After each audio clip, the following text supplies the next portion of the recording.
This is Long Way to the Top, and I'm your host, Shane Bryan. In the words of the immortal AC/DC, it is harder than it looks. These interviews will give you a glimpse into the lives of the artists that we've sung along with, danced and rocked out to. Some go deep into their past and others celebrate their recent releases. But all of them show that regardless of who you are, it's always a long way to the top.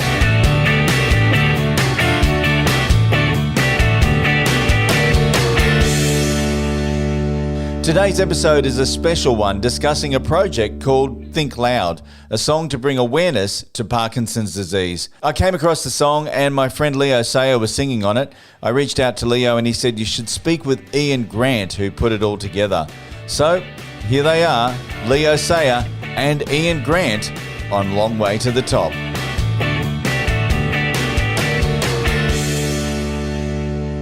If I can't get anything else out, I want to thank you very much, both of you, for what you've done. Oh, no problem. No problem, Ian. It's been a pleasure, man. And you blew me away. I didn't expect it to be the whole song. I was just doing back and focus on the video. So when the whole thing came back, I know, it was awesome. Incredible. No, it was all good. It was all good. It's a great track. Josh and Paul and yourself just wrote a great song. And as soon as I heard it, I knew I wanted to do it. And I guess Josh and I know each other so well that he knew I'd be right for it. You know, it's one of those things. Yeah, indeed. And I just got married the day before, so it was kind of no time to celebrate. I went straight to the studio and finished it off in a day.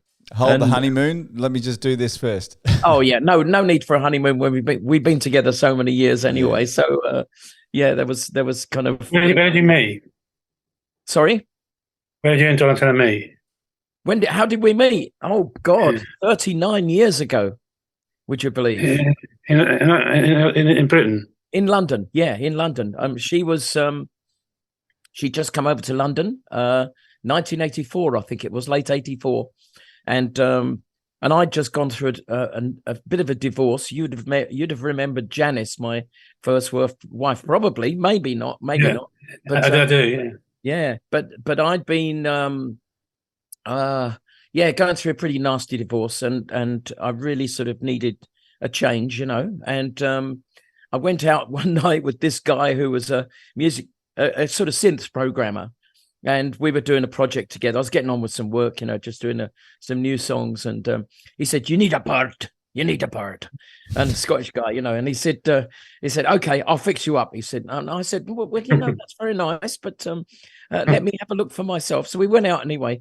And before we went into the centre of London, I was living in Kensington at the time. We went to a little restaurant in Kensington, and there was this girl there, and I just couldn't take my eyes off her.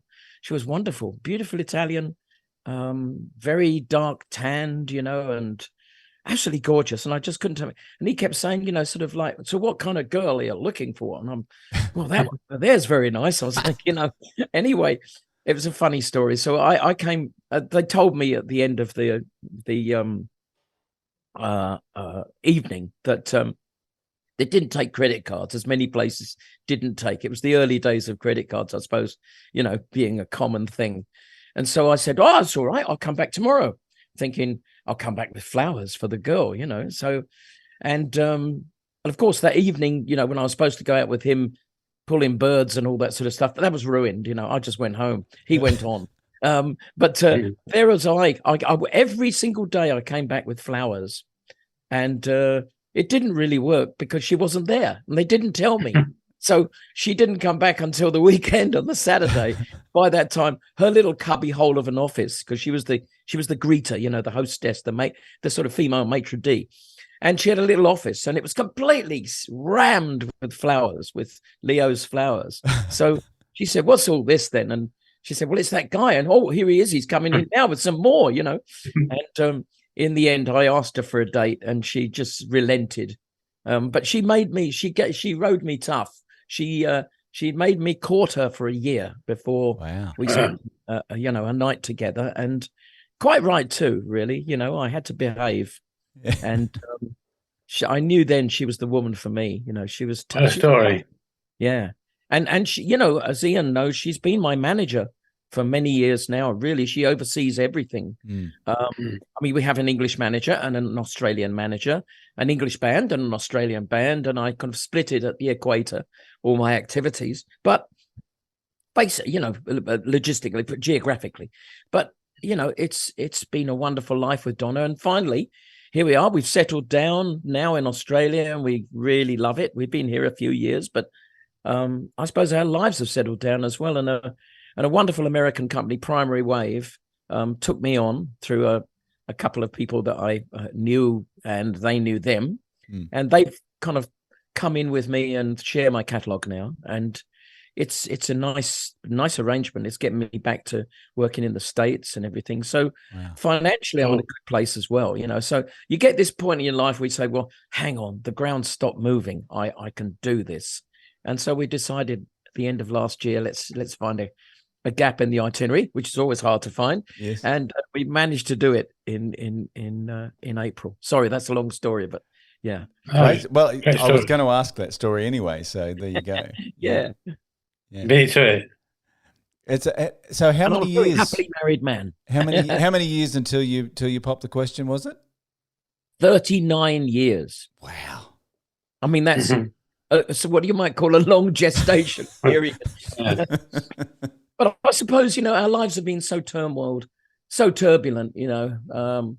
As everything, as Ian knows well in this crazy business, you can never predict anything. Yeah. The moment that you actually kind of think the ground has stopped moving, it moves again.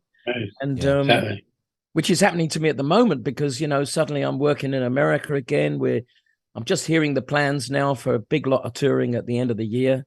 I suppose it's my last bit of unfinished business, so I've got to do it. And I feel good about it. And it's a challenge, but we went over there in March, had 3 incredible gigs plus a boat trip as well. And the reaction has been just incredible. It's as if I never left. And yet it's the first tour I did there since 1984. Wow. How about that? So the same year as meeting Donatella. Yes. So, and that was the moment when I suppose, with my management and everything with Adam Faith and Colin Berlin, as they were in the old days, managed me. That's when everything fell apart, because that's when I was splitting from them, and they almost made sure that I couldn't get any work. So I couldn't afford to carry on in America. Yeah. And that was the sad thing. So that's why it's unfinished business. Anyway. Yeah. Yeah. And of course, you're off the back of another tour that you've just done with Joe Camilleri. Birthday tour, which was really fun. You call it a birthday tour, but it's really only 3 gigs. Yes. We had a 4th one, but that fell through. But we got to play what I think are the 2 best theatres in Australia, and that's the State Theatre in Sydney, beautiful old Art Deco place. Nice. Another beautiful old theatre, the Palais, in St Kilda in Melbourne. Nice. That was on the actual birthday, and the Palais now is run by Live Nation. They've realised it's such an iconic venue, beautiful frontage, right next to Luna Park, where you got that big mouth of that clown face, Yes, yes. Right on the beach there. And it's one of those classic venues that's an icon. It's just like, Hammersmith Odeon or whatever it's called these days, is to the rock and roll industry, in London. Yes. So, it was a fantastic place and great to do it on the birthday. We had some added horn players, and Joe Camilleri is just a great artist, an amazing singer. I don't know if you'd know, of course, in Tasmania. I know Joe well. I don't know if Ian knows of the Black Sorrows, but it's just one of those bands. And Joe and I historically go back. I mean, my first tour in Australia in 1975 when we played Adelaide, Joe Zepp and the Joe Zepp, yeah. Yeah, was my opening act with Wilbur Wilde.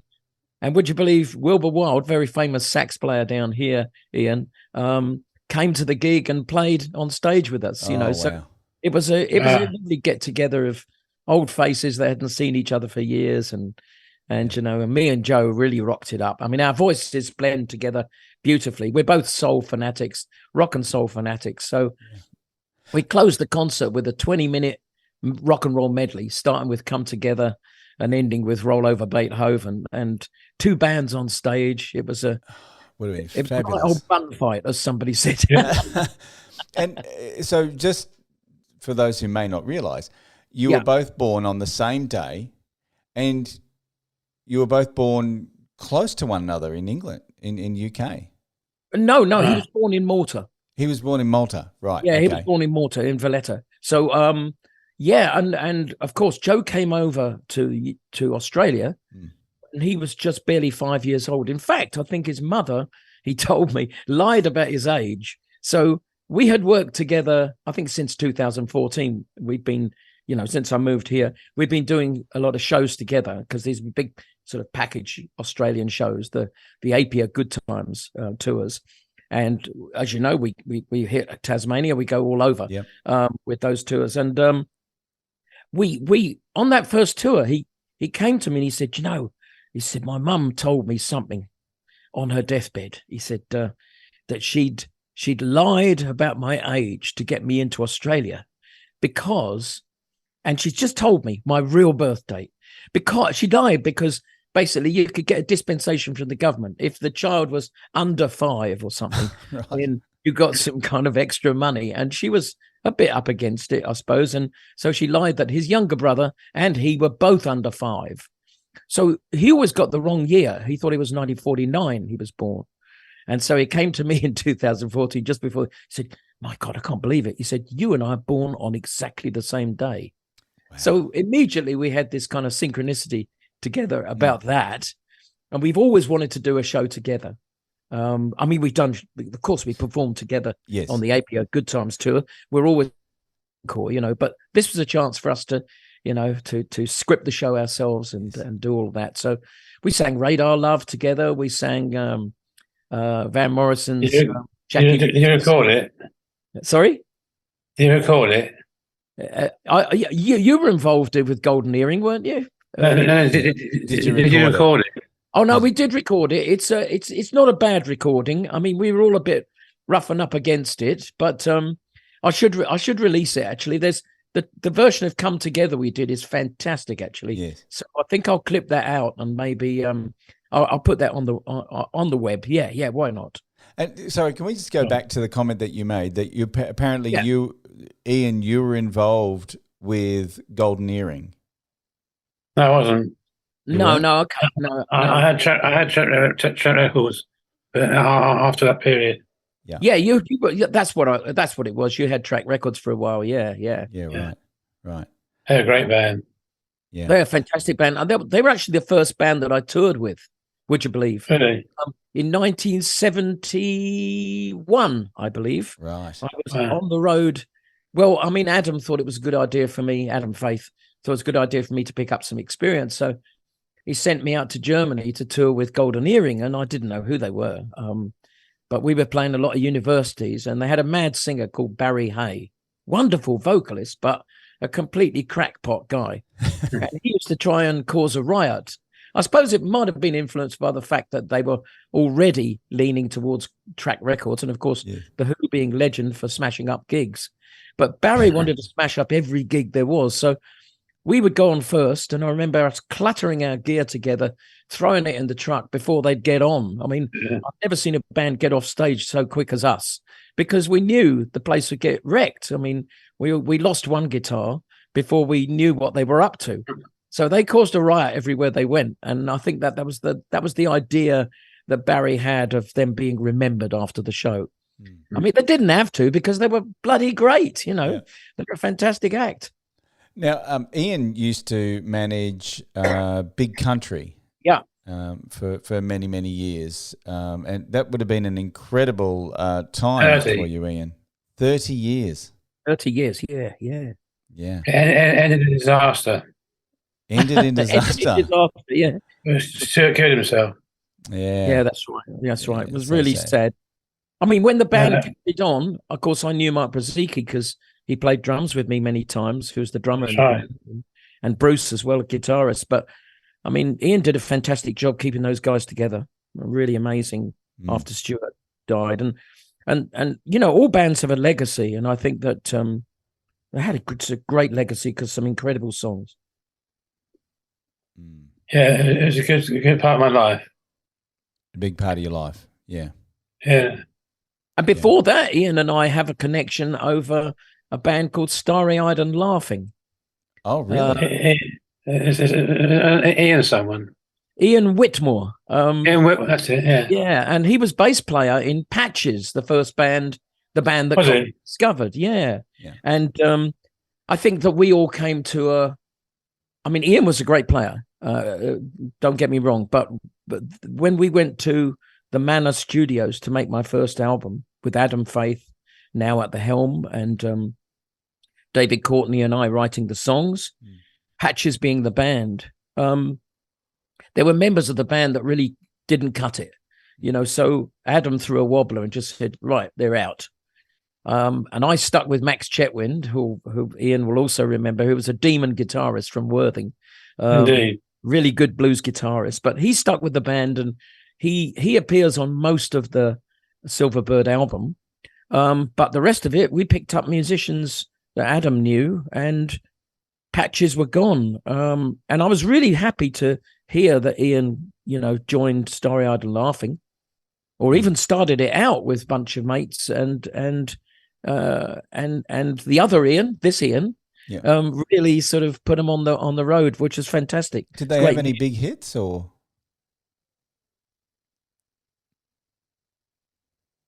Ian, did they made an album, didn't they?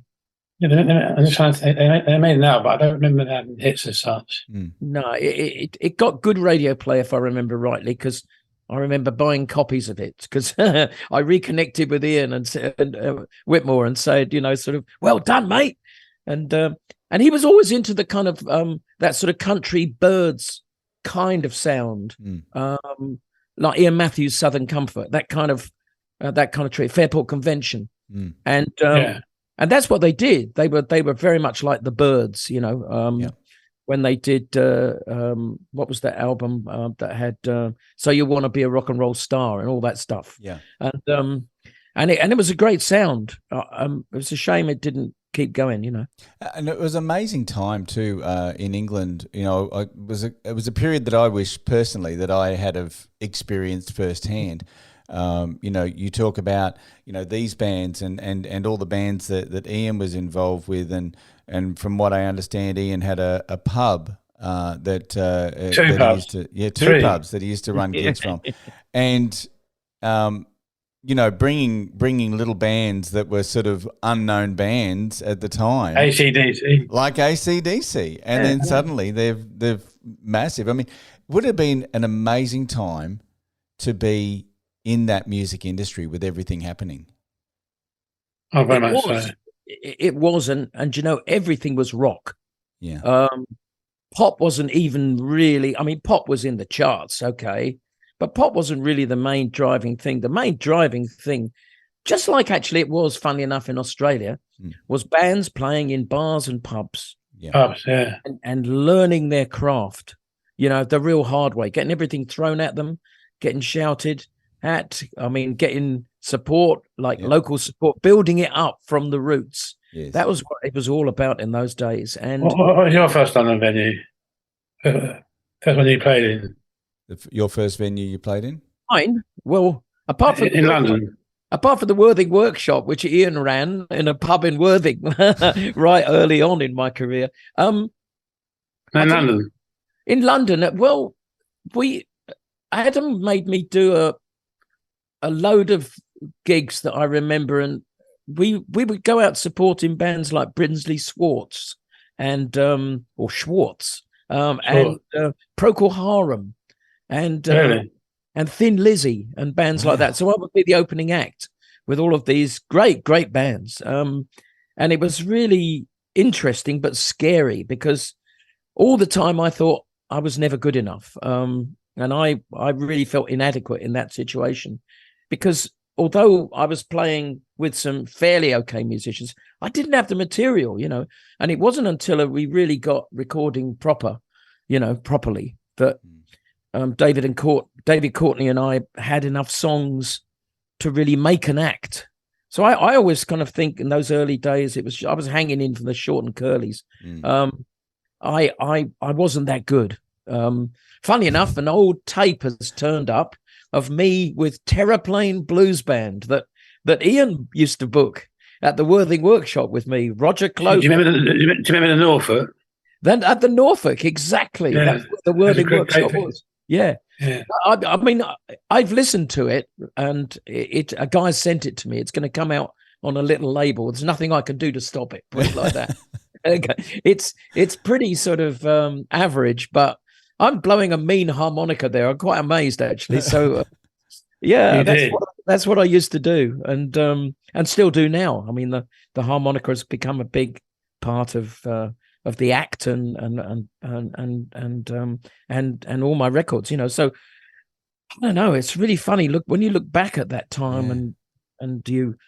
I mean, Ian just sent a picture to both of us just before this, and Yes, I got my saw that. on and I'm buried in a harmonica and a microphone, and I almost don't recognize that guy, because everything happened after that was a kind of a creation rather than just a jam, and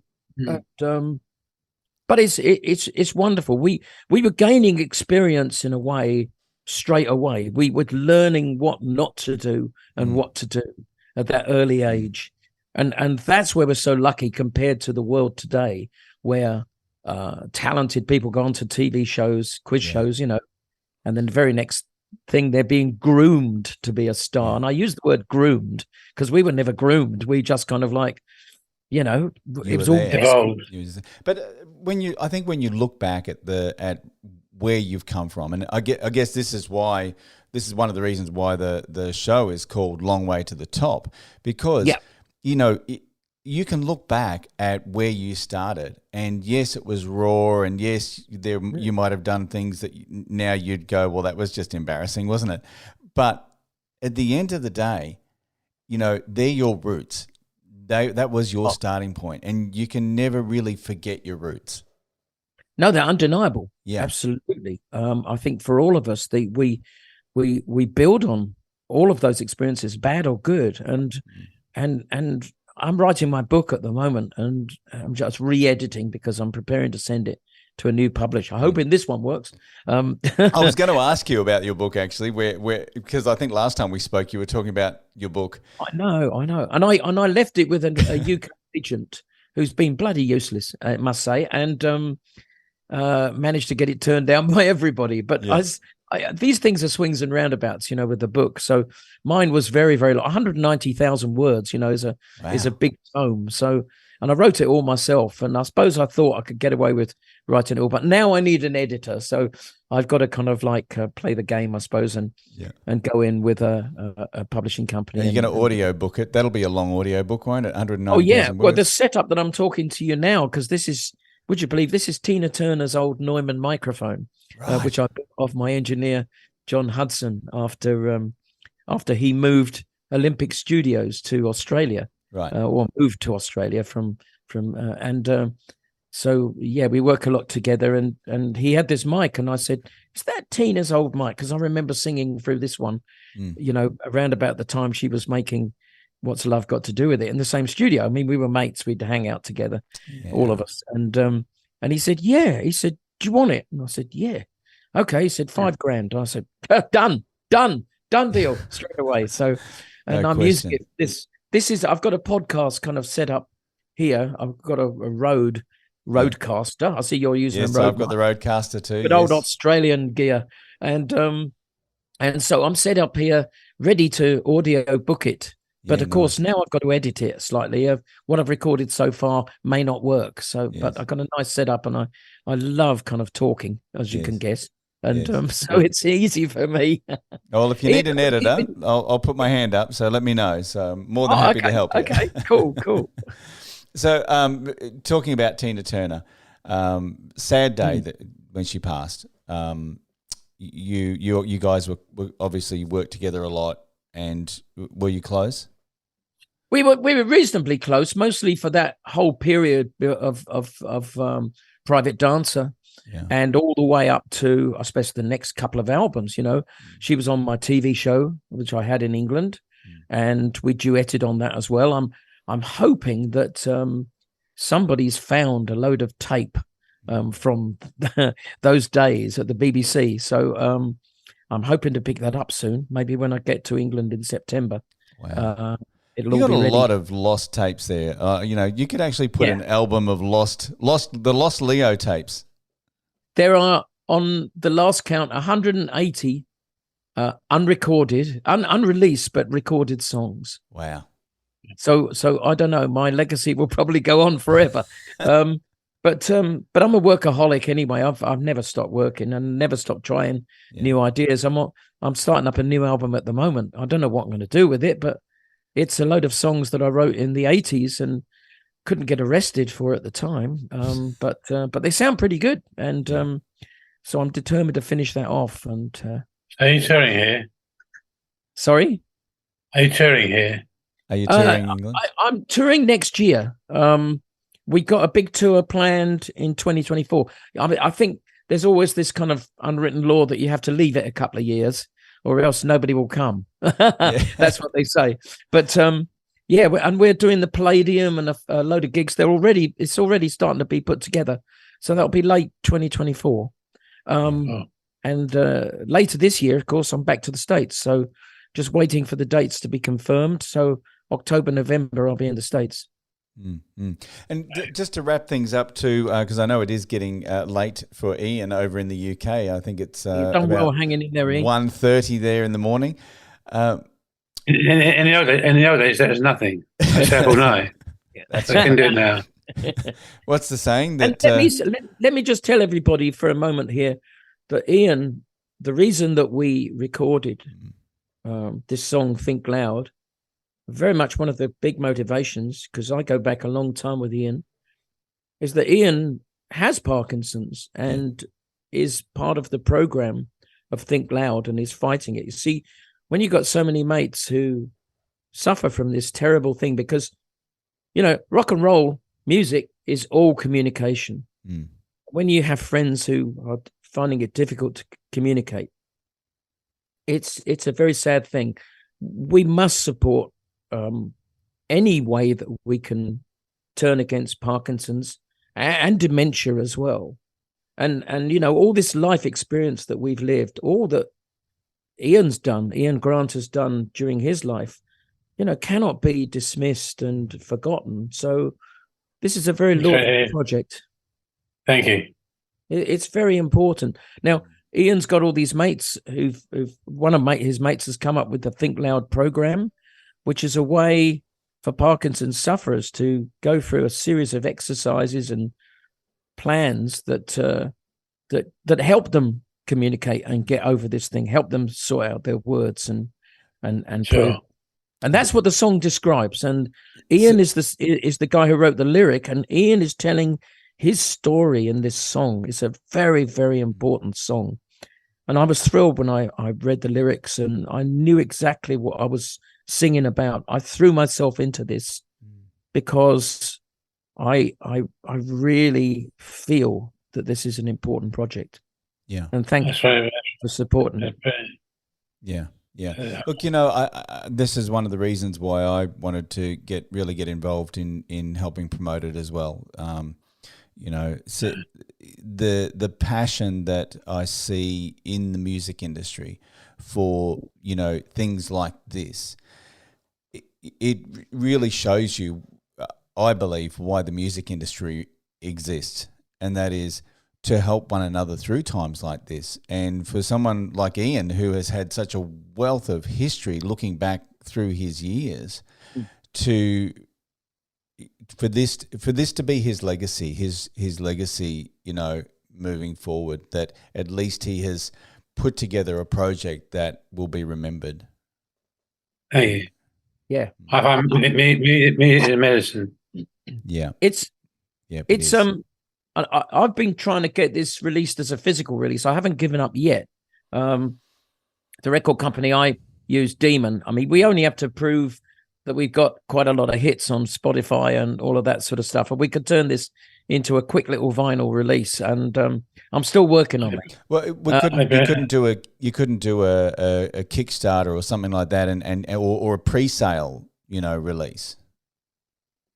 And pre-sell them before. I think, Ian, is that right? That CD Baby has got this. So, I mean, it could be done. Yeah. It's just... It could be done. It could be done. We're just going to get a little bit more interest going. So, I mean, spreading the word is terribly important, because here's a song with an actual fix it message Yes. in it. So, you know, this is part of the therapy. This song is going to help. It's not only going to bring attention, but it's going to help Parkinson's sufferers all over the world when they follow the lyric and the guide in this song. Yeah. Isn't that a cute? Yeah. I'm blown away by you saying that. Well, that's what it is. It's You the know, truth, yeah. I'm reading out an instruction book, mate. Yeah. Well, Yeah. thanks both of you. Can't say thank you enough. No, man, No. it's a pleasure. It's a pleasure. And look, we talk about legacy. This Mm. whole music business that we've gone through and got, you know, have now, is a legacy business. Yeah. It's not about, you know, oh, put a young kid on stage, manage him, make some money, throw him away, get the next one. It's been proved now. Who are the biggest acts in the world? For God's sake, it's not Taylor Swift. No. It's not. It's the Rolling Stones. It's Springsteen. Yeah. It's Legacy. It's Paul McCartney. It's Yeah. Billy Joel. You Yeah, know, it sure. might even be Leo Sayer. It's all about, you know, I call it expertise and skill. Yeah. And that's what we've learned over the years. And that's what we've been able to deliver. And, you know, when Paul McCartney walks up to the microphone, you know he's going to be bloody great. Fucking great. Yeah. You know, and that is so you've got a guarantee thing. It's a little bit like when you go to the bookshop and you look through all the new books and you see an author there that you have read before and you go, well, that's going to be good. Mm. So we know that's what the legacy is. The legacy is knowledge. Yes. And the legacy is guaranteed. It's kind of when you see these acts still doing it, and most of us can still sing and still play guitar and still make good records and still write good songs. You know, that's what this industry is about. And that's what it's become. Mm. Mm. And I think it's fantastic. It's a bit like the wine industry, you know, where you lay it down in 1998 and it's fantastic in 2014. Yeah. Yeah. It's unbelievable, Absolutely. unbelievable. Making Keith for 80 this year. Yeah, I know. Unbelievable. And they're still kicking it. You know, Yeah, it's incredible. I read an interview with Steve Jordan, who's been playing drums with Keith, you know, for many years. Now is, of course, the drummer in the Stones since Charlie has left us. And he just says, he said, I can't keep up with him. He's a maniac. You know, he's like a 20-year-old. So that's what we got. Yeah. And now, of course, a linking factor of Ian being here as well. AC/DC are going back in the studio. What good news is that? That is fantastic news. But like you said, it's the 70s and 80s bands, the legacy bands that are just, it's almost like a resurgence. And I think it goes hand in hand also with this whole vinyl resurgence that's happening as well, because people are rediscovering the classic music again and going how many 50th anniversaries and 40th anniversaries are coming out on vinyl now, you know, and people are lapping it up because they want to hear the music of the 70s and the 80s.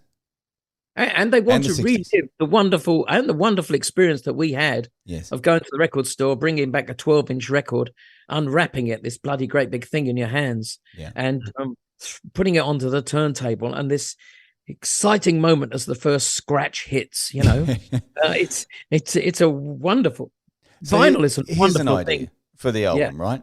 For the release. Why not get every band that was involved in the project to throw a song in and actually put out a proper vinyl release for Think Loud? Wow, what a great idea! Let's make a Think Loud album. A Think Loud album with all of the bands that are involved. Main song, Think Loud. And this is what they used to do. Remember back, you know, when there was a cause of some sort in the 70s and 80s, they'd put together a full album and everyone would donate a song and then there would be a main song. I don't see that as any different to this. that's brilliant. That's a bold idea. I like that. Do you like that, Ian? Totally. I think the boys in the band as well would love to stump up some more music. You know, the boys in the Think Loud band, Sure. and girls as well. We've got Marcy as well, who's bloody incredible. She's amazing. I worked with Marcy, with Arif Mardin, and she was my backing singer, and I couldn't get over how great she was to work with, also to hang with as well, because she's the ultimate rock chick as well. She's good fun, and so we became mates in doing that, and here we are reunited. But it's a great idea. I think there were some other people involved, like just in the video, like the Stranglers, and who's our bass player from Big Country as well, so Andy Butler. Yeah, that's right. So there's a lot of people in there who were on the periphery of this thing who might want to now throw their hats into the ring and put something in as well. But that's good. We should get talking with Paul and Josh and everybody. Sure. About putting that together. Definitely. Oh, well, I'm more than happy to promote something like that. I'll write a new song for it as well, because there's more to say about Parkinson's and all, the situation we're in as well, I think. Yeah. Well, I'll thank you guys for tonight. It's great talking to you, especially what you just said, Leo. Yeah. It's funny. I thought I'd find it hard to call you, Leo. Yeah, I snapped straight into it. He knows me as Jerry. I know, but I snapped straight into Leo. Automatic. I think everybody does these days. Yeah. Yeah. You've been known as Leo longer than you're known as Jerry. I know. I still have my passport is still Gerard Sayer, and my driving license and all those things. Sometimes they say to me, "Are you his brother?" But no, it's well, look, it's so fantastic to talk to you again, Ian. We've been talking. Do you know, I've got to say, let me just say this. Ian may have trouble a little bit now communicating and talking. It's tough, to put things together. The old muscles don't want to work in the right way. That's Parkinson's for you. But Ian writes the most beautiful emails, detailed, incredibly expressive, really passionate. And so I love his writings. In fact, you've got to we do the album, right? You've got to write the liner notes. What a great idea. Okay. What a great idea. Gents, it has been an absolute privilege and honor to chat with you guys about all of this today. A pleasure. Yeah. Definitely. Let's all keep thinking loud. Let's do that. Right. Let's do that. Ian Grant, Leo Sayer, thanks for being on the show. Thank you, Shane. Great pleasure. Thank you, Shane. All the best. Excellent. Take care. Thanks for listening. I hope you've enjoyed this episode of Long Way to the Top. Hit plus or follow to subscribe to the podcast, and head over to Facebook at the Long Way to the Top podcast and give us a like. Keep on rocking, and I'll catch you on the next episode of Long Way to the Top.